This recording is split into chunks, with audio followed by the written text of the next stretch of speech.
कुछ ऐसे भावुक जन हैं कि वो कहते हैं, आप कहते हो करोड़वें अंश में दुर्गा जी हैं श्री राधा रानी के। हम नहीं कह रहे। पद्म पुराण पाताल खंड अध्याय 81। जब तत्व की चर्चा होगी तो एक है, जो श्री कृष्ण है वही काली है, जो काली है वही श्री कृष्ण है। मुझे समझने में इतना भी भेद है। जिधर देखो उधर वही परम तत्व है, इसलिए कोई छोटा नहीं। जहां तुम जो हो, देवी उपासक के लिए सर्वोपरि देवी, सब उनके नीचे। शंकर उपासक के लिए शंकर जी सबसे, उनके सब नीचे। कृष्ण उपासक के लिए कृष्ण सर्वश्रेष्ठ, राम उपासक के लिए राम। हमें कोई संशय नहीं, क्योंकि वही तत्व बैठा हुआ है। तो हनुमान जी बन के शंकर जी ही चरण पकड़े राम जी के, और राम जी सेवक बन करके रामेश्वर की स्थापना करते। पर जब लीला में आएगा तो एक स्वामी बनेगा, एक सेवक बनेगा, विविध प्रकार की लीलाएं होंगी। अपने उपास्य देव अपने लिए सर्वोपरि हैं, उनके समान कोई नहीं। तर्क की जरूरत नहीं, मान्यता की जरूरत है। ये सबको मानना चाहिए, एक ही तत्व है, उसमें कोई अंतर नहीं। तो लीला रसास्वादन पाने के लिए चरणों में जाकर के अपने अपने गुरुजनों की आराधना करो, खूब नाम जप करो।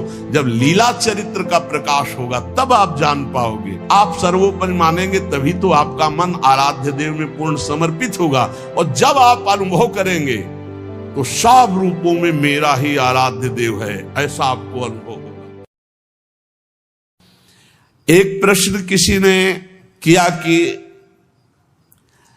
आप जो प्रायः ये कहते हैं कि श्री जी सर्वोपरि और उन्हीं के अंश से दुर्गादि शक्तियां हैं, तो मुझे चुभता है कि जैसे आपकी इष्ट राधा महारानी है, ऐसे हमारी इष्ट माता जी हैं। तो आप कहते हो करोड़वें अंश में दुर्गा जी हैं श्री राधा रानी के, तो हमको भी तो चुभता है कि आप कहते हो। हम नहीं कह रहे।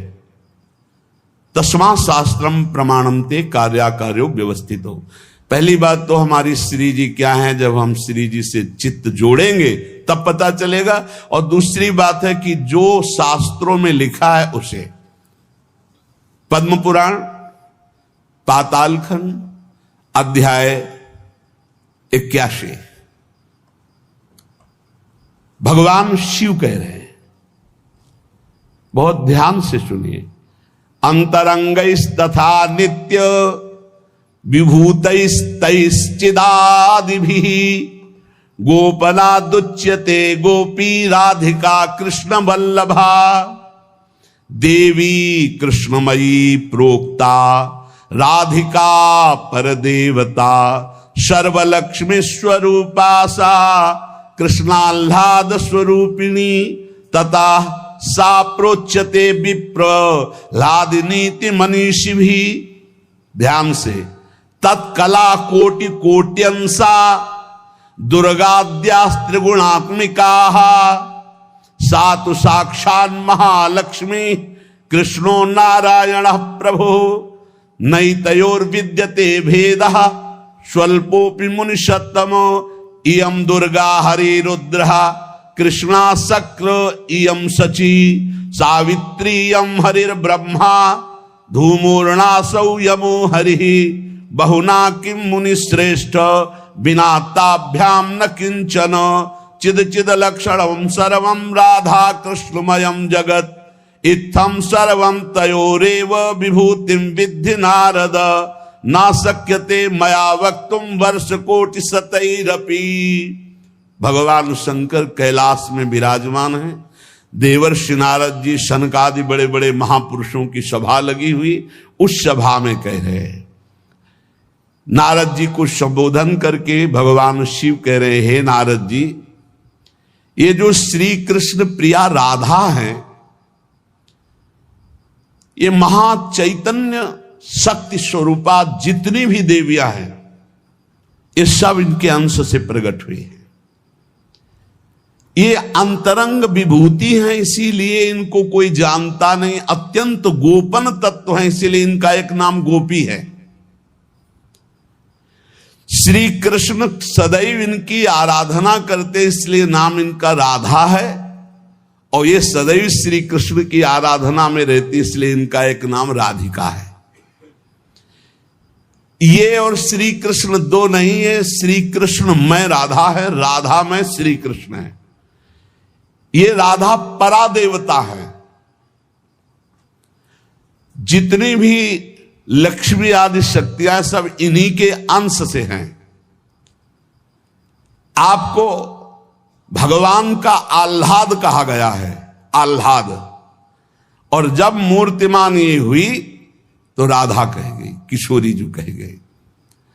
और तत्कला कोटि कोट्यंसा, भगवान शिव बोल रहे हैं, तत्कला कोटि कोट्यंसा दुर्गाद्य त्रिगुणात्मिका। दुर्गा आदि जितनी त्रिगुणात्मिका दैवी शक्तियां हैं, ये इनके कला से करोड़वें अंश में प्रकट है। ये ही प्रकट है पर करोड़वें अंश में प्रकट है। हम नहीं कह रहे, ये भगवान शिव कह रहे हैं। जो राधा कृपा कटाक्ष पढ़ते हैं वो पढ़ के देखे, आखिरी में भगवान शिव कह रहे हैं, क्रियेश्वरी मखेश्वरी स्वधेश्वरी त्रिवेद भारतीश्वरी प्रमाण शासनेश्वरी। हमारे यहां सुधा निधि में महाप्रभु हरिवंश चंद्र जी कह रहे हैं, प्रेमणा सन्मधुरोज्वल हृदय संगार लीला कला वैचित्री परमावधिर भगवता पूज्य विकापी शता ईशानी च सची महासुख तनु शक्ति स्वतंत्रा परा श्री वृंदावन नाथ पट्ट महिषी राधयु सेव्यामम। बोले तत्कला कोटि कोट्यंसा, कला उन्हीं की कला, राधा की ही कला, श्री किशोरी जी के ही अंश से करोड़ों अंश में सब शक्तियों का प्रादुर्भाव हुआ। श्री राधा अपने अंश से महालक्ष्मी रूप धारण करते हैं, तो भगवान श्री कृष्ण नारायण रूप धारण करते हैं। मुनिश्रेष्ठ थोड़ा भी भेद नहीं है। ये श्री राधा दुर्गा रूप धारण करते हैं, तो श्री कृष्ण शिव रूप धारण करते हैं, रुद्र। जब श्री कृष्ण के अंश से इंद्र, तो श्री राधा किशोरी के अंश से सची इंद्राणी। जब श्री कृष्ण के अंश से ब्रह्मा, तो राधा किशोरी के अंश से सावित्री देवी। जब श्री कृष्ण के अंश से यमराज, तो उनकी पत्नी धूमोरणा के रूप में श्री राधा किशोरी। अधिक क्या कहूं, इन दोनों के सिवा किसी की सत्ता ही नहीं। यही सब चिद चिद लक्षणम सर्वम राधा कृष्णमयम जगत। चेतन अचेतन सारा संसार श्री राधा कृष्ण का स्वरूप है। नारद जी, मैं इन विभूतियों का क्या वर्णन करूं?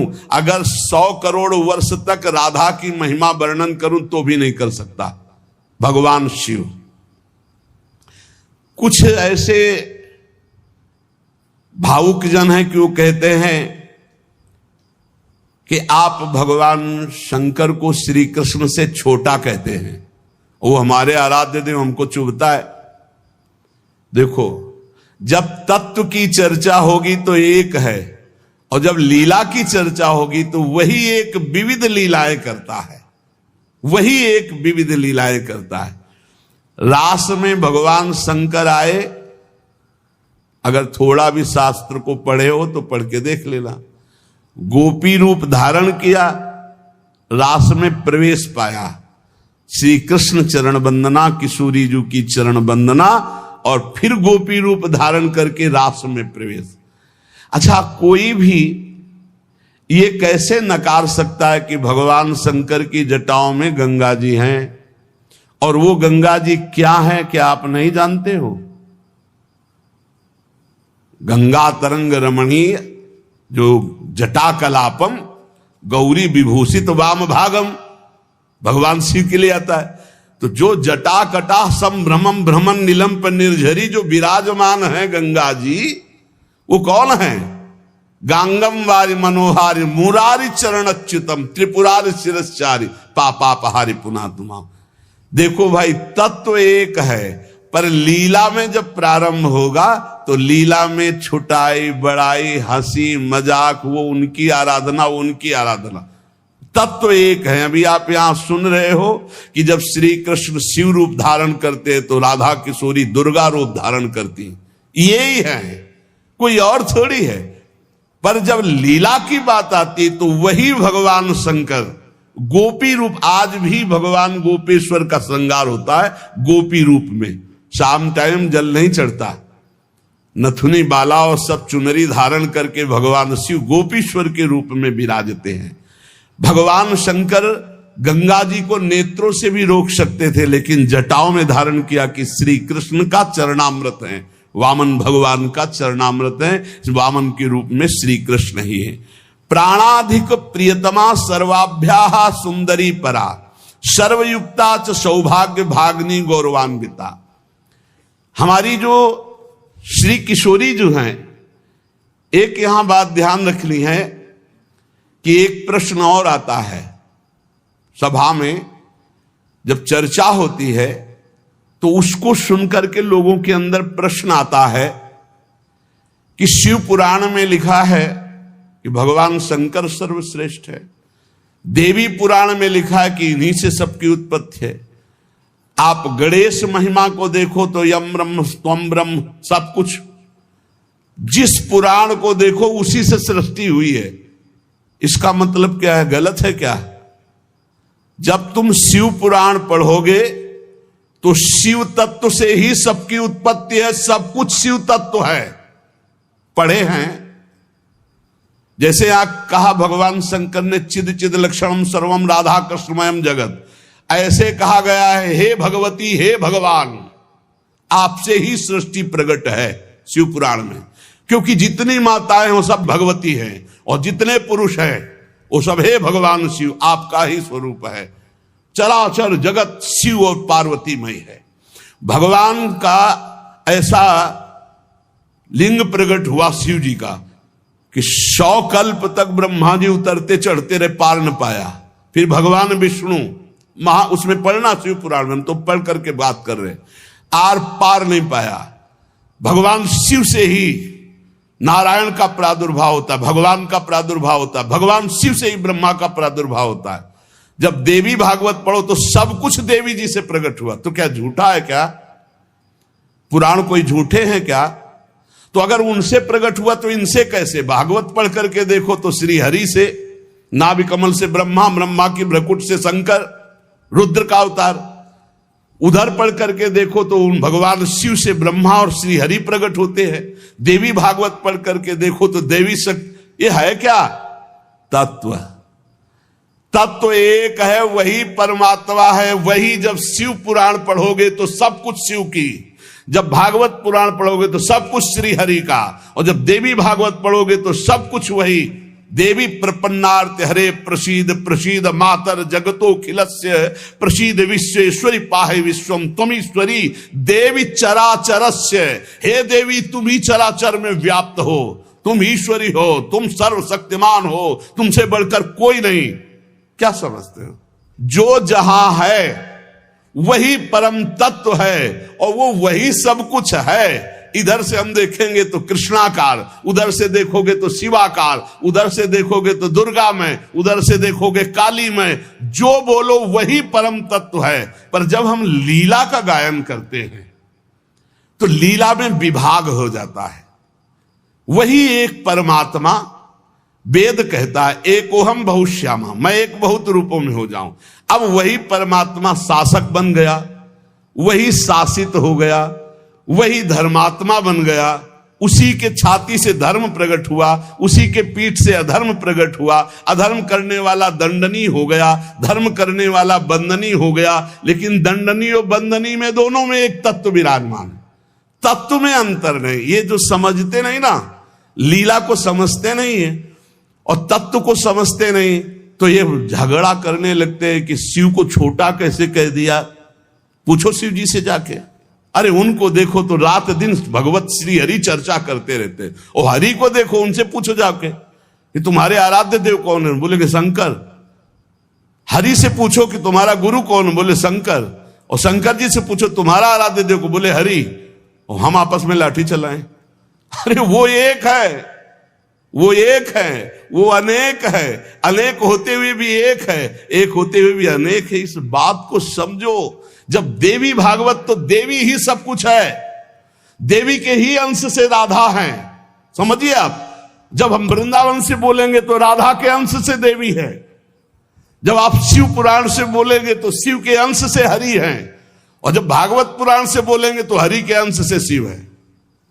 आप इस बात को समझिए, जब लीला का बात, लीला प्रसंग आएगी तो उसमें भेद हो जाते हैं। जैसे ब्रह्म ऋषियों ने विचार किया कि इन तीन महान भगवत स्वरूपों में कौन सबसे बड़ा है।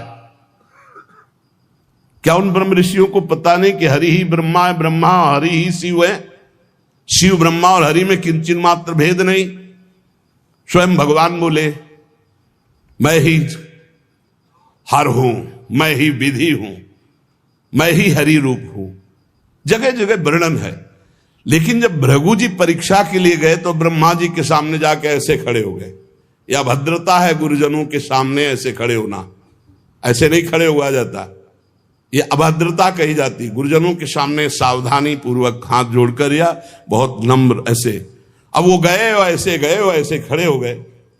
ब्रह्मा जी ने कहा तो सभा की मर्यादा के विरुद्ध है, पर भृगु जी उनके पुत्र हैं, थोड़ा गुस्सा आया पर शांत रहे। शंकर जी के पास गए, बोले आओ भाई, बहुत दिनों बाद आगमन हुआ भृगु जी से। बोले हम तुम्हारे गले नहीं लगते हैं, परम पवित्र रहते हैं। उठाया त्रिशूल उन्होंने कि हमको। भृगु जी शांत होकर के वहां, और भगवान हरि के पास गए, सैया में पड़े हुए थे, सीधे लात मारी जाके, सीधे छाती पे लात। भगवान उठे और कहा मुझे पता नहीं था आप आ रहे हो, नहीं आपकी अगवानी करता, और चरण दाबने लगे। बोले आपके चरण बहुत कोमल है, मेरी छाती बहुत कठोर, कहीं चोट तो नहीं लग गई। और आज के बाद जब जब अवतार भी लेंगे तब तक आपका भृगु चरण चिन्ह ये हमारे छाती पे बना रहेगा, ये हमारा बड़ा सौभाग्य हो। आंसू आ गए भृगु जी के। अब आप क्या कहेंगे?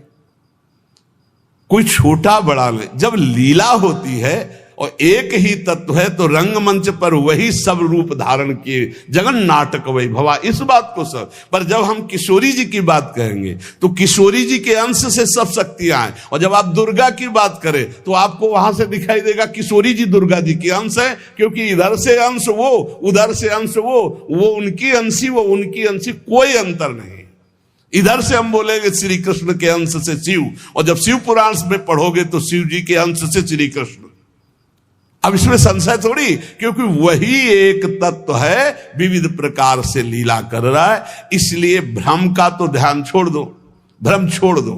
जब जब जैसा अवसर आया वही रूप धारण किए तत्व विराज। पर जब लीला की चर्चा होगी तो माधुर्य रस में ऐश्वर्य का प्रवेश नहीं, भगवान के ऐश्वर्य का प्रवेश नहीं, तो और ऐश्वर्य शक्तियों की तो बात जाने दो। कभी आपको कोई भी शास्त्र मिला हो कि ब्रज में सुदर्शन चक्र का प्रयोग भगवान ने किया या प्रवेश हुआ, तो हमें बताना। कभी दिव्य वैभव का प्रयोग, क्योंकि ये माधुर्य का क्षेत्र है, ये जो ब्रज है ये वात्सल्य माधुर्य। कभी सुदर्शन चक्र से ब्रज में किसी को मारा हो, मुझे तो याद नहीं है। आप लोगों को कोई याद आवे तो हमको भी बता देना, क्योंकि अभी तक तो नहीं पढ़ा है। आगे अगर किसी को लगे, दूध पीते हुए पूतना को मारा, प्रवेश करके अघासुर को मारा, फाड़ के बकासुर को फेंक दिया, और उसका पैर पकड़ के धेनुकासुर को मारा। बस यही थप्पड़ घूसा इसी से पहुंचा दिया है। ना तो कौमोदकी गदा आई है, ना प्रभु की तलवार आई है, ना यहां सुदर्शन चक्र आया है, ना यहां दारुक सारथी रथ लेके आया है। ये ऐश्वर्य नहीं, ये प्रेम देश है, ऐश्वर्य का प्रवेश नहीं है यहां। और जहां कहीं ऐश्वर्य का कुछ दिग्दर्शन कराना चाहा तो वहां वात्सल्य ने डांट लगा दी है। जैसे मुख में जब मिट्टी खाई हो ऐश्वर्य दिखाना शुरू किया तो वात्सल्य ने डांटा है, यहां नहीं। तो तुरंत मैया को लगा है मेरी आंखों का दोष कोई है, ये तो मेरा लाला है, ऐश्वर्य का। अब जब निकुंज की बात आती है तो इसमें तो बिल्कुल ऐश्वर्य का प्रवेश नहीं है। ब्रज में तो आप थोड़ा ऐश्वर्य की झलक दिखा दिए, अंतर ध्यान हो गए, लेकिन निकुंज में कहीं नहीं कि अंतर ध्यान की लीला एक बार भी हुई हो। निकुंज में बताना पूरे वाणियों को पढ़ करके। अब जो निकुंज रस है इसमें कहीं वर्णन नहीं है कि अष्टभुजा का प्रवेश है या षोडश भुजा का, हमारी ही श्री जी सब अंशों से है, लेकिन ऐश्वर्य रूप नहीं, ये महामाधुर्य रूप है। इसी महामाधुर्य की महिमा की हम उपासना करते तो हमारे लिए हमारा उपास्य देव सर्वश्रेष्ठ है। और जब उपास्य देव की सर्वश्रेष्ठता की लीला में देखते हैं तब ये वर्णन आता है कि अनंत शक्तियां, देखो भगवान शिव ने स्वयं वर्णन किया कि ये जो अनंत शक्तियां तत्कला कोटि कोट्यंसा दुर्गाद्यस्त्र गुणात्मिका। अब देखिए, वही प्रभु है शक्ति, वही है शक्तिमान, किंचन मात्र अंतर नहीं। लेकिन प्रभु आदेश करते हैं कि मैं अब अवतार लेने जा रहा हूं, भागवत में पढ़ के देख लेना, तुम हे महाशक्ति बलराम जी का कर्षण करके रोहिणी के गर्भ में डालो और मैं स्वयं अवतार लो, तुम जाकर नंद बाबा के यहां कन्या रूप से, पूरी लीला पढ़ के देख लो। और नाम चामुंडा, कुष्मांडा, दुर्गा आदि तुम्हारे विविध नाम भगवान ने रखे और तुम सबकी कामना पूर्ण करने वाली होगी। जाओ, मेरा आदेश है, ऐसा करो। भगवान ने आदेश किया, शक्ति कार्य कर रही। भगवान की प्राप्ति के लिए उसी शक्ति की आराधना कात्यायनी रूप से गोपिकाएं करते हैं कि मुझे श्री कृष्ण पति रूप में प्राप्त हो। उसी शक्ति की आराधना सीता जी गौरी पूजन करती है। और सीता जी कौन है? काल रात्र निश्चर कुल केरी, महाकाल रात्रि स्वरूपा, उनको गोस्वामी जी ने कहा। काल रात्रि निश्चर कुल केरी, जही सीता पर प्रीति घनेरी। ये नहीं समझ रहा रावण की साक्षात इसका काल पधारा है, ये काल रात्रि महाशक्ति स्वरूप, चाट जाएंगे, कुछ नहीं बचेगा लंका में। ये दुष्ट जिनके प्रति विरोध भाव कर रहा है, कौन है? वही गौरी है और वही गोरी है, वही महाशक्ति है और वही सीता जी है। अब आप समझिए, आदि शक्ति जय जग उपजाया, सीता जी गौरी पूजन कर रहे हैं। गौरी जी खसी माल मूर्ति मुस्कानी, जाओ मनुजा हिराच्यो मिली सोबर साध सुंदर साव। तो सीता जी कौन है? मनुष्य रूपा को भगवान राम कह रहे। आदि शक्ति जय जग उपजाया, सो अवतरी मोर यह माया। अरे कोई भेद नहीं, कहीं भेद नहीं, पर जब लीला की बात करेंगे तब लीला में भेद दिखाई दे रहा है कि सीता जी गौरी जी का पूजन कर रहे हैं, उनसे वरदान प्राप्त कर रही हैं। और भगवान प्रिया सती को संशय हो जाता है। लीला भेद देखो कि ये राम जी कैसे सच्चिदानंद में, जब हे खग हे मृग हे मधुकर श्रेणी, पूरा प्रसंग पढ़ करके देखो आप। और है कौन? या देवी सर्वभूतेषु बुद्धि रूपेण संस्थिता। जब लीला में देखोगे तो तत्व की बात भूलना पड़ेगा, तभी स्वाद आएगा। और जब तत्व देखोगे तो शांत रस आएगा। ये दास्य वात्सल्य सख्य, ये रसों का स्वाद नहीं मिल पाएगा। उसमें एक ही तत्व है, तो वह समझ में आ रहा है वही तत्व है। जब लीला में देखोगे तो आपको वही तत्व परशुराम है, वही तत्व राम जी है। लेकिन राम जी के आगे परशुराम जी घुटने टेक कर जय जय जय रघुकुल केतु, भृगुपति गए तपहि बन हेतु, ये समझना होगा। ये जो आजकल के नए बच्चे ना, ये तर्क वितर्क शुरू कर देते हैं। लीला में तर्क वितर्क नहीं होता है, तत्व में एक ही वस्तु है। तत्व की जब बात करोगे तो आप क्या समझते हो? कितने दिन से तुम दुर्गा जी की उपासना करते हो? बचपन से आराधना, और पूरी अम्मा मान के, पूरी जैसे अपनी अम्मा, पूरा आसक्ति अम्मा, आद्या शक्ति दुर्गा, और पिता भगवान शिव। तुम समझते नहीं हो, जहां हमें भेजा है उस तत्व को जो समझाया, उस तत्व से बोल रहे। तुम तो उसको दो पक्ष में ले रहे हो। तुम्हारे को क्या पता कि महादेव जी मुझे कितना प्यार करते हैं, भगवती कितना प्यार करती है, हम भगवती अम्बा और महादेव जी से कितना प्यार करते हैं। तत्व को समझिए। राधा तत्व सर्वत्र व्याप्त तत्व है, चिद चिद लक्षणम सर्वम राधा कृष्णमयम जगत। पर जब लीला में स्वरूप राधा जी का जो है वो कहीं त्रिभुवन में कहीं नहीं है, क्योंकि महामाधुर्य रस प्रेम स्वरूपा है, जिनकी आराधना स्वयं श्री कृष्ण करते। और जिन श्री कृष्ण की आराधना भगवान शंकर, शनकादि, ब्रह्मादि सब करते, ये हमारे उपास्य देव है। और जब आप अपने उपास्य देव के विषय में जैसे बोले कि श्री कृष्ण जिनके सेवक हैं ऐसे महादेव, कोई परेशानी नहीं। श्री कृष्ण जिनके सेवक हैं ऐसे महादेव, क्योंकि हमें पता है कि तुम जो बोल रहे हो वो सत्य बोल रहे हो, क्योंकि वैसे ही उस तत्व को देखा जाता है। ये तत्व है ही ऐसा कि हम जिस भावना से जैसे देखें वैसे दिखाई देगा। जब हम गणेश स्तोत्र पढ़ते हैं तो सब कुछ गणेश जी बने हुए हैं, जब राम स्तोत्र तो सब कुछ राम, जब कृष्ण सब कुछ कृष्ण, जब नरसिंह तो सब कुछ नरसिंह, जब वाराह तो सब कुछ वाराह, वही बने हुए, दूसरा कोई नहीं। इसमें हमें कोई संशय नहीं है। तुम्हें कितना ज्ञान है? उनके पति हैं शिव ज्ञान समुद्र, वो कह रहे हैं, हम तुम्हें पूरा परिचय के साथ बता रहे। पद्म पुराण पाताल खंड अध्याय 81, उसमें कह रहे तत्कला कोटि कोट्यंसा दुर्गाद्यास त्रिगुणात्मिका। कभी रास का स्वाद लिया है? रास का स्वाद लेना है तो ब्रज रस में, इसी यही तो वृंदावन की लीला मत समझो गुरु को चीला, यहाँ ऋषि मुनि गए हार जपे जा राधे राधे, ऋषि मुनि गए हार जपे जा राधे राधे। प्रियालाल हैं प्रियालाल। अगर हम जो बोलते हैं उसकी बात को समझ लेना, कह दो कहां प्रमाण है तो हमारी छाती प्रमाण है, खिलवाड़ मत समझना। अगर तुमने राधा किशोरी की अवहेलना करके कहा कि अम्बा, जब जड़ भरत जी के ऊपर गड़ासा चलाने की बात अम्बा के ही सेवकों ने किया तो भद्रकाली सहन नहीं कर पाई और मूर्ति फोड़कर प्रकट हो गई, काट के फेंक दिया अपने ही उपासकों को। होश में रहना, राधा किशोरी है। तत्व से बोलोगे तो मुझे कभी कोई संशय नहीं, सब एक हैं।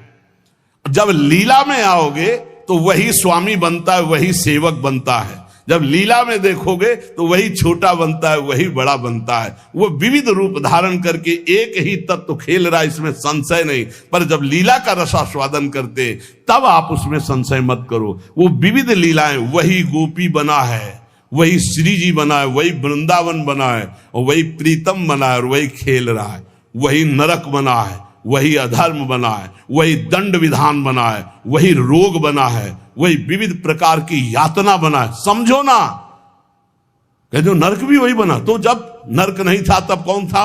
श्री कृष्ण। और जब नहीं रहेगा तब कौन है? श्री कृष्ण। तो बीच में जो भास रहा है नरक, वो है कौन? श्री कृष्ण। अब ये जान जाओ तो नरक ही नहीं है, परम पद के अधिकारी हो गए। जब यही नहीं जान रहे तो वो दुखप्रद है, अगर जान गए तो वो सुखप्रद है। अगर जानकारी का भी विस्मरण हो गया और सच्चिदानंद में स्थित तो आप ही वो हो, जानत तुम्हें हो जाए। तुम भी वही हो जो शिव, जो कृष्ण।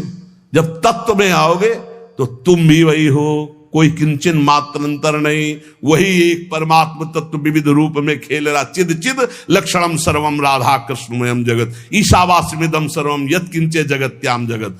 और सच्ची मानो बिना भजन के समझ नहीं सकते रे, हमारी भाषा समझ ले। ये तर्क वितर्क से नहीं समझ सकते। जब तक ब्रह्मचर्य नहीं रहोगे, पवित्र आहार नहीं करोगे, लाखों नाम जप नहीं करोगे, तब तक वैसे समझ जाओगे ये कोई बातों का विषय है। भजन नहीं करोगे, परमात्म तत्व तुम्हारे तर्क वितर्क से समझ में आएगा। इसलिए समझा देते कि समझ लो, तुम्हारा मंगल हो जाए। और अगर ऐसे पक्ष और विपक्ष की भावनाएं रखोगे तो तुम्हें संतों में दोष दर्शन हो जाएगा। पक्की बात समझ लो। इसलिए बहुत सावधान। यहां से जो चर्चा होती है वो भगवत प्रसाद स्वरूप होती, उसका पान करो तर्क छोड़ करके। खूब नाम जप करो डट के, बन जाओगे। खूब संतों की चरण धूलि माथे पे। हाँ, लहु गणित तत्तपसा नयाति न चेज्या न निरूपणात् गृहाद्वा न छंदसा न जलांग सूर्यो बिना महात्पाद रजोभिषेकम। रज लगाओ संतों की चरणामृत पियो, संतों के वचनों का श्रद्धा विश्वास पूर्वक बढ़िया मंगल में ज्ञानी हो जाओगे। आपको कोई संशय नहीं रहेगा। पर लीला में बड़ा अंतर है। जब विमान पे चढ़ा हुआ जो वृत्तासुर बने थे, चित्रकेतु उनका नाम था। और जब भगवान शिव को वो ऐसे शब्द जो नहीं बोलने चाहिए वो बोल रहे थे तो अंबा जी गुस्सा हो गई। तो भगवान शिव ने कहा था कि तुम्हारे क्रोध और श्राप का उसके ऊपर कोई फर्क नहीं पड़ेगा। क्यों? बोले श्री हरि का निज जन है, साप दे दिया जा, दैत्य हो जा, क्या फर्क पड़ा? अंतिम समय जो वृत्तासुर की स्थिति है वो देख लो। जो भगवान शिव ने, कोई फर्क नहीं पड़ने वाला। क्यों? वो भगवान श्री हरि का निज जन है, भगवान का जन, भगवान शिव का। भगवान शिव को भी गुस्सा नहीं आया, अंबाजी को गुस्सा आ गया।